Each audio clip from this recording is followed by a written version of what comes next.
Olá pessoal, tudo bom? Vamos dar início ao nosso estudo do livro, O Céu e o Inferno, de autoria do Allan Kardec. Hoje nós vamos estudar o primeiro capítulo que fala sobre o futuro e o nada. E eu deixo uma porta aí, nos dizendo o futuro, o nada, dando um pouquinho a entender de tudo isso. Esse primeiro capítulo, o Allan Kardec, ele vai abordar a temática do que acontece após a morte. E sobre esse assunto, eu tenho certeza que nós já fizemos várias indagações, né? O que será que acontece depois da morte? Será que eu vou perder a individualidade? Vou perder tudo que eu aprendi, né? E tem um item aí nesse capítulo que o Allan Kardec vai nos dizer que o homem tem 3 alternativas. O nada, a segunda alternativa, a absorção, ou a individualidade da nossa alma antes e depois da morte, que é o que a nossa doutrina espírita sempre nos diz, sempre aborda. Então nós vamos ver essas 3 alternativas, segundo o que o Allan Kardec está nos propondo nesse capítulo. Então vamos fazer a nossa prece inicial. Queremos agradecer, Senhor Divino Amado Mestre, por toda essa oportunidade de estudo, por conseguirmos estudar esse livro maravilhoso do Allan Kardec, O Céu e o Inferno. Que esses nossos estudos nos tragam maiores discernimentos, aprendizagem, evolução. Como que é tão bom podermos estar reunidos em seu nome e aprender um pouquinho mais. Que os espíritos amigos nos intuam, nos protejam, que os espíritos amigos que estudam conosco, que possam ter um bom aproveitamento também, e assim vamos nos desenvolvendo e aperfeiçoando. Que assim seja. Nosso muito obrigada. Bom, olha o que o Kardec nos diz. E ele vai estar focando alguns aspectos aí, vai já iniciar com indagações. Nós vivemos, nós pensamos, nós agimos. Eis que tudo isso é muito positivo. E nós morremos. Isso não é menos certo. Então, mas ao deixar a Terra, para onde que nós vamos? No que nós nos transformamos? Vamos estar melhor? Vamos estar pior? Seremos ainda nós mesmos ou não mais seremos? Seremos nada? Ser ou não ser? Essa é a alternativa. Ser para todo sempre ou nunca mais ser? É tudo ou nada? Viveremos eternamente ou tudo estará acabado para sempre? Vale a pena pensarmos em tudo isso, né? E tudo isso nos faz refletir sobre o que acontece conosco depois da morte. Quando o Allan Kardec fala do futuro e o nada, ele já está nos dando dica de que tem uma doutrina que fala sobre o que vai acontecer com nós após a morte. Então, vamos compreender tudo isso.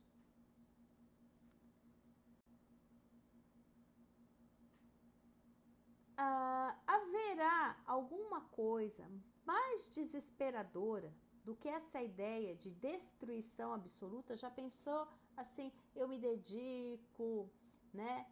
Eu começo a procurar me desenvolver e depois tudo vai acabar? Essa pergunta, ela é bem, vamos dizer assim, desesperadora, tá? Quando nós voltamos essa pergunta para nós pensamos que após a morte há uma destruição absoluta do ser. E isso fala assim, nossa, tudo que eu fiz, tudo que eu dediquei, para que então fazer? Para que se dedicar? Né? E ele nos diz: qual a necessidade teríamos de esforçar-nos para ser melhores, da repressão para conter as paixões, porque nós sempre estamos buscando, aperfeiçoando, contendo as nossas paixões, fatigarmos no adorno, no aprimoramento do espírito, se disso não recolher nenhum fruto, sobretudo com esse pensamento de que amanhã talvez isso não nos servirá de nada. Então, nesse exato momento, quando ele está indagando tudo isso, ele já está falando da primeira doutrina, que ele chama de doutrina nihilismo, a doutrina nihilista. O que nihilista significa? O nihilismo significa nada. Essa doutrina diz que com a morte vai ocorrer o quê? Uma destruição total, tá? E é o nada completamente. Não existe nada, certo? E aí na nota, no nosso livro, nós vamos ver um caso, né? Que o Allan Kardec comenta que um moço de 18 anos, ele estava afetado por uma enfermidade do coração, ele foi declarado incurável. E a ciência havia dito, né? Pode morrer dentro de 8 dias ou de 2 anos, mas não irá além. Então, sabendo, o moço, logo ele abandonou os estudos, ele se entregou aos excessos de todo gênero, né?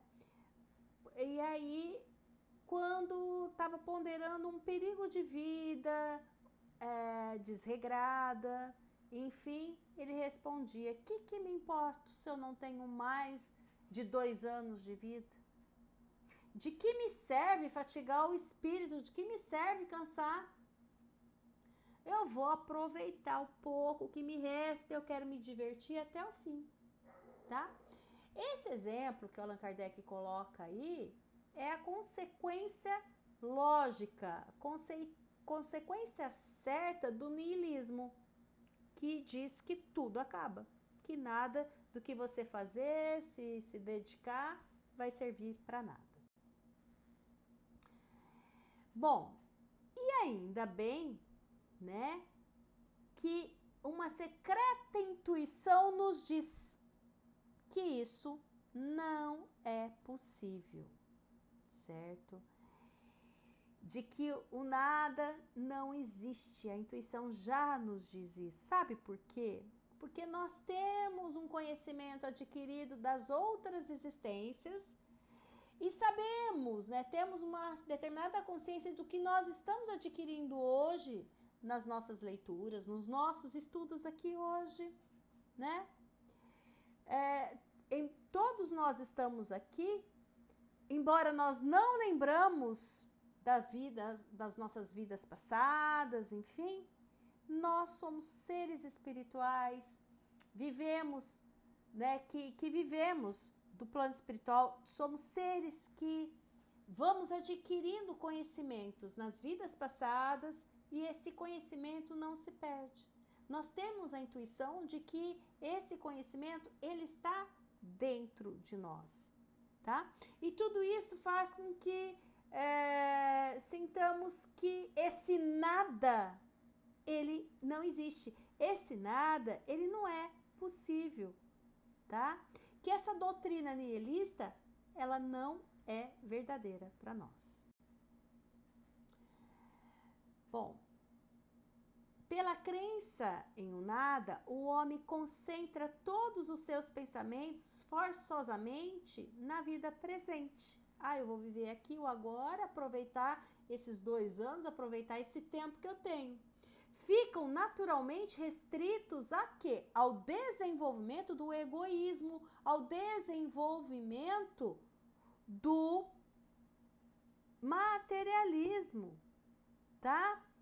Pela crença desse nada, do nihilismo, ele não consegue se preocupar com o futuro.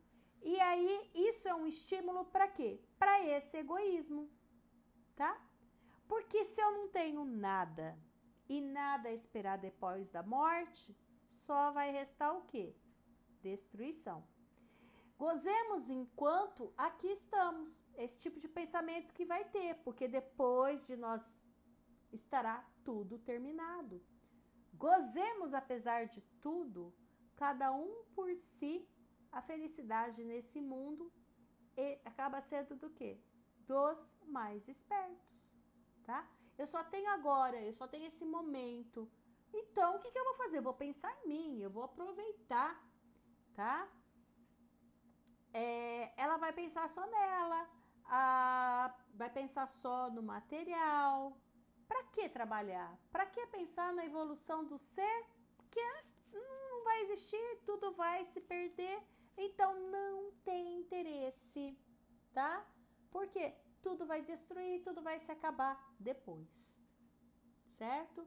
Então, é o que pensa aí. Vamos gozar, usufruir o máximo possível, sem me preocupar com o outro, com as outras pessoas. Vou pensar só em mim, né? E aí, até começarmos a perceber, até começarmos a pensar, né? O quanto que essa doutrina nihilista, ela é negativa, certo? Porque ela instiga, ela alimenta o que no homem? O egoísmo, que é o maior vício que nós possamos ter.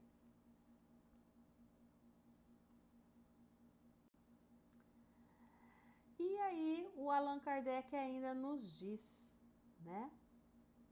Se há uma doutrina malsã e antissocial, seguramente é do niilismo, porque rompe os verdadeiros laços, os laços da solidariedade, da fraternidade, que são fundamentais, que são essenciais para quê? Para as nossas relações sociais, tá? Para que eu vou ser fraterno? Para que eu vou ser solidário se nada disso eu vou aproveitar? Né? O que eu ganho com isso depois da morte? Nada. Então, deixa eu aproveitar com o que eu tenho. E aí eu trago uma frase do Allan Kardec que ele fala, né, para a gente sempre relembrar disso, que o egoísmo é a fonte de todos os vícios, como a caridade é a fonte de todas as virtudes, né? O egoísmo é o pior dos vícios, ele neutraliza todas as outras qualidades, enfim, toda a caridade.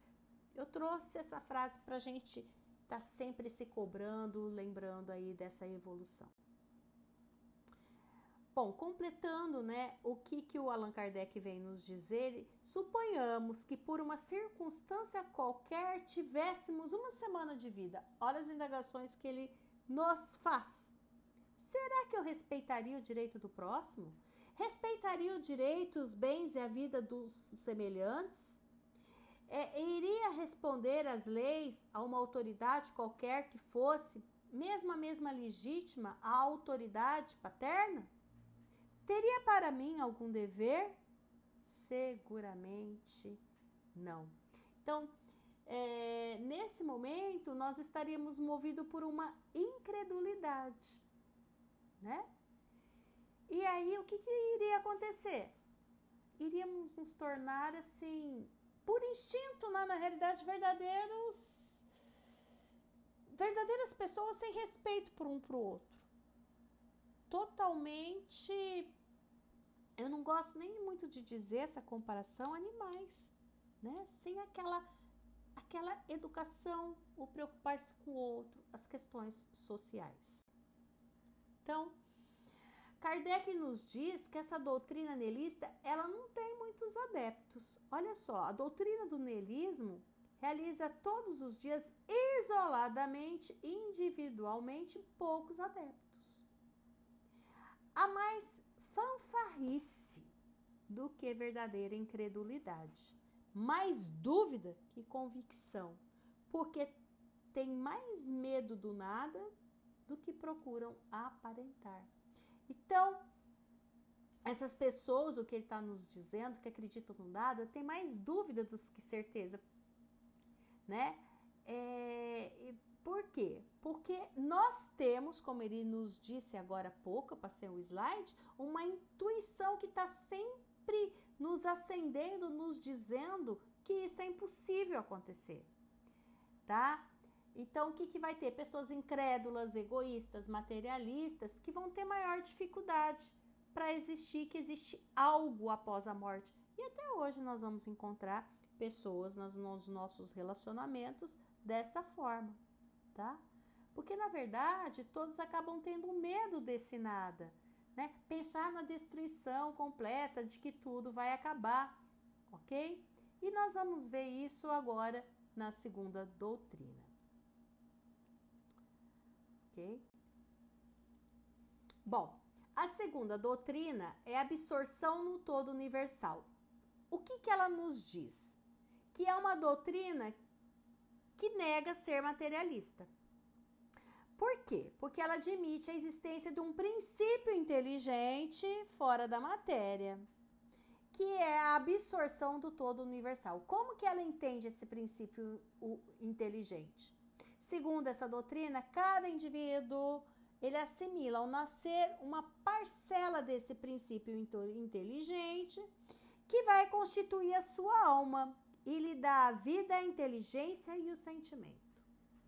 Na morte, essa alma retorna ao foco comum e se perde no infinito como uma gota d'água no oceano.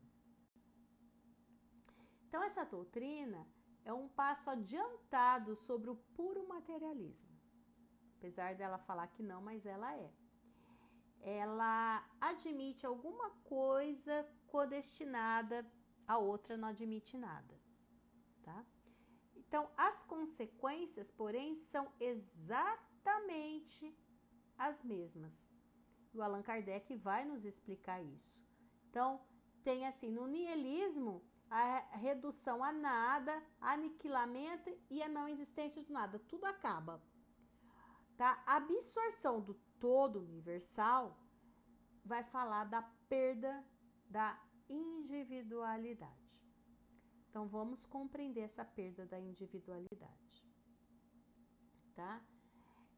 Embora essa doutrina pareça um pouco menos pior que a do niilismo, ela é tão negativa quanto o niilismo, quanto essa doutrina do nada, tá?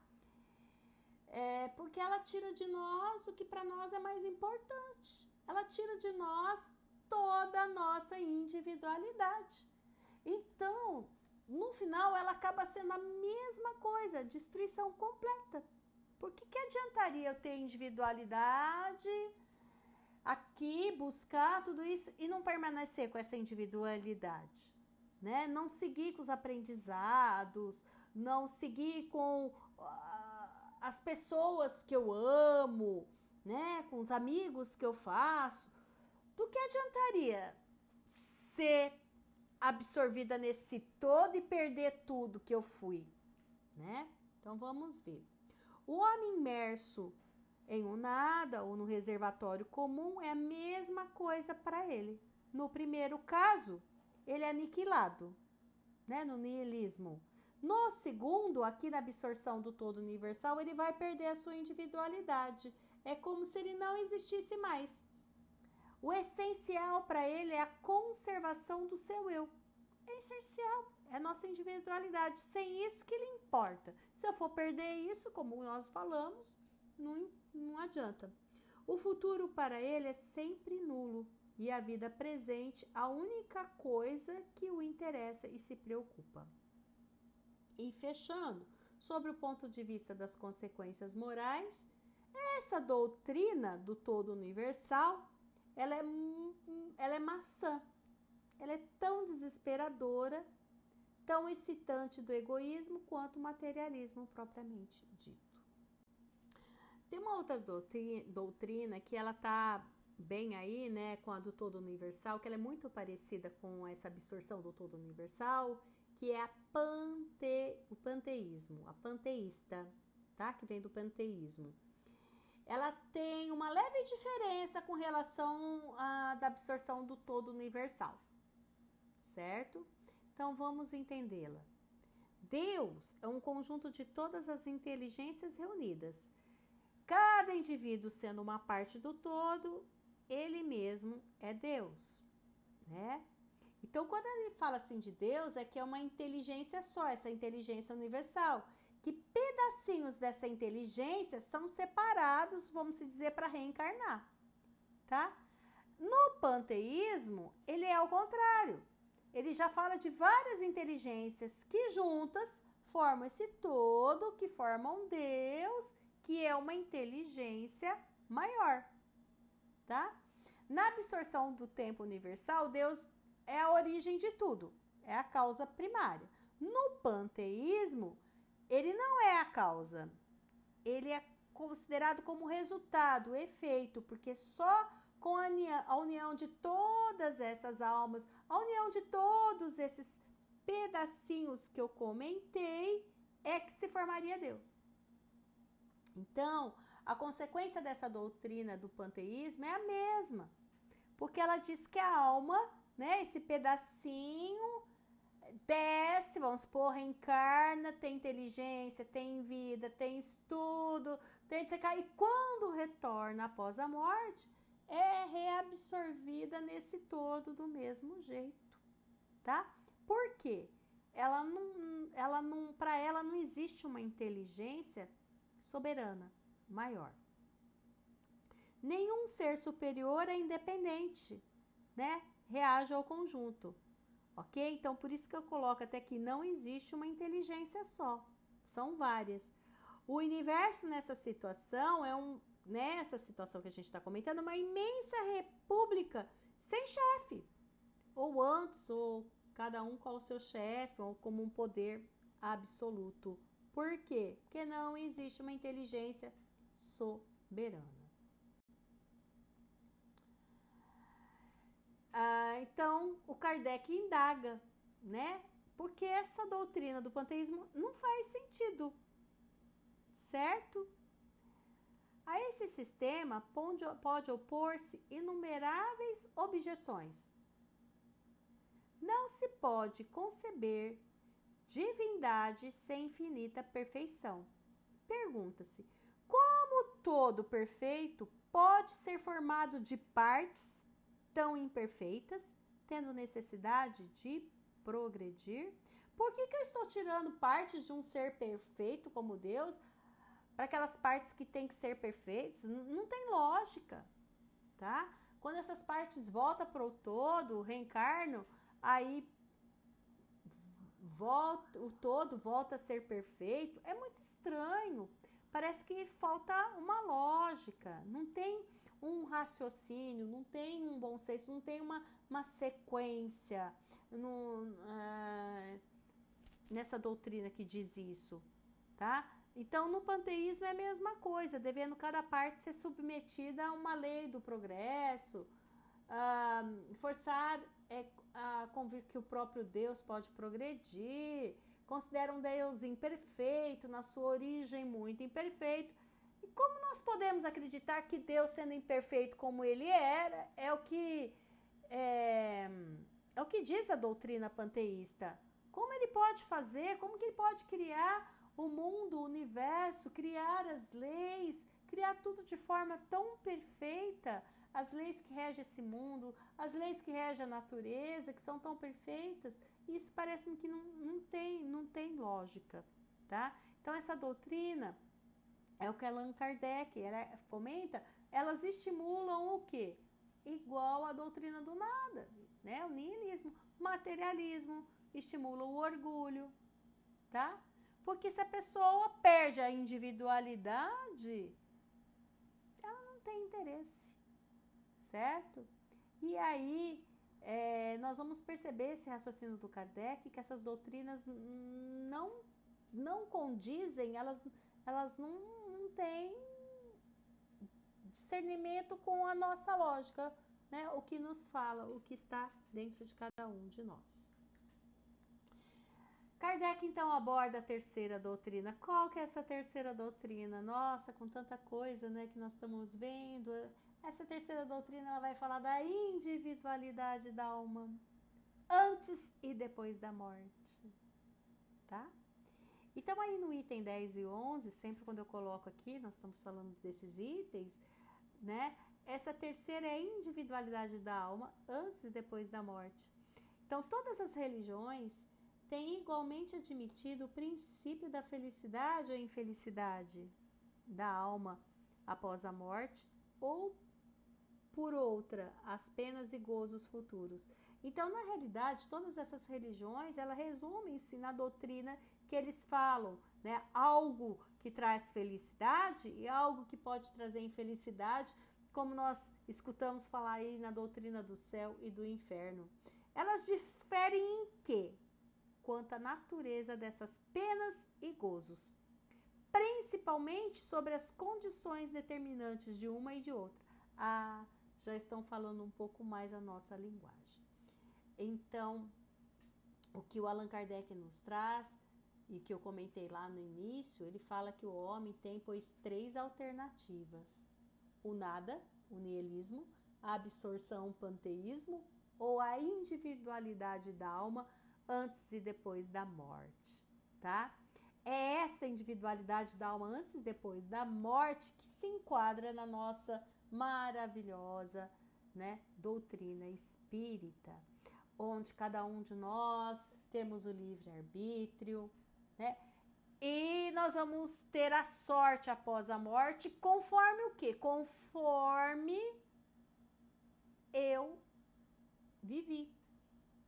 Conforme eu aproveitei a minha existência, conforme as minhas ações. Se eu vivi mais, se eu agi para o bem ou se eu agi para o mal, tá? Então, bom, eu vou ler o que o livro, né, o item está nos dizendo e vou explicar. A doutrina espírita é a religião que apresenta um futuro em condições lógicas, né? Digna em tudo, ponto. Digna da grandeza, da justiça e da infinita bondade de Deus. E ela abandonará o materialismo e o panteísmo, dos quais sentem o quê? Quem segue essa doutrina do nada, do materialismo, panteísmo, enfim, do niilismo, panteísmo, elas sentem um vazio, né, de foro íntimo, e que não havia aceito senão por falta da melhor crença. Kardec, aí nesses itens, ele vai nos dizer que a maioria das religiões não seguiram o progresso da humanidade.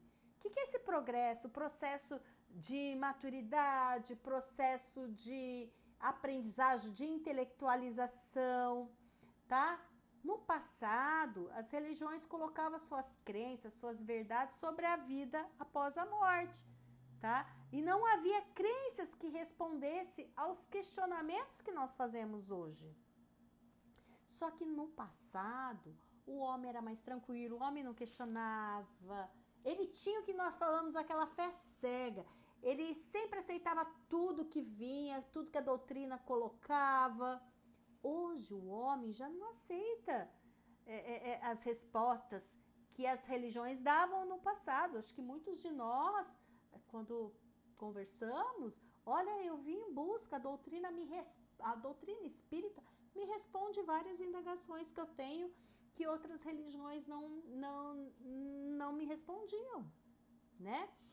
Então, a incredulidade que ainda temos hoje, que tem pessoas que são incrédulas, são devido a essas religiões não responderem de forma objetiva, de forma que convença, tá?